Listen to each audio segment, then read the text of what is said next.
theatre strip burst onto the scene in the 1950s when the sun, surf and all those bikini girls became marketing gold. And the cheekiest place for tabloids in Australia back then was the Gold Coast. But well before the meter maids, the city's golden days were being recorded right here.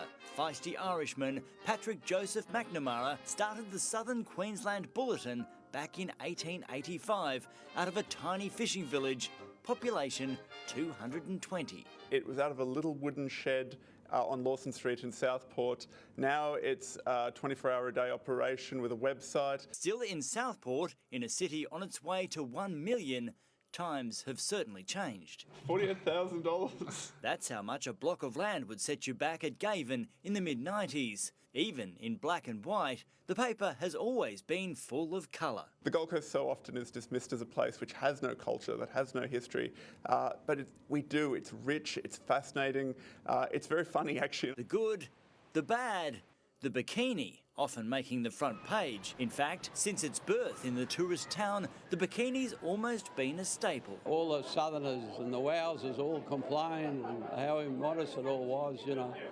And as a teenager, I thought it was the best thing that ever happened. It's what convinced Bob Gordon to become editor in the 90s. Did I want to go to London or New York? I said I want the Gold Coast. That was the heyday, you know, the magic time. They've pulled a lot of cheeky stories out of the hat over the years, from brothels on Hooker Boulevard to a Gold Coast hook in the moon landing. It was proposed that perhaps some of the titanium used to build the lunar module that landed on the moon may have come from the Gold Coast. Perhaps a giant leap, but as we skyrocket into this digital age, where does the Bulletin land? I know a lot of people still love to have a cup of coffee or a cup of tea with their weekend newspaper, but of course you can now read the paper online or through using an app. More people than ever were reading and clicking on news during Cyclone Alfred. We saw our online consumption absolutely skyrocket. As they cut the cake on 140 years, one wish. I hope newspapers never,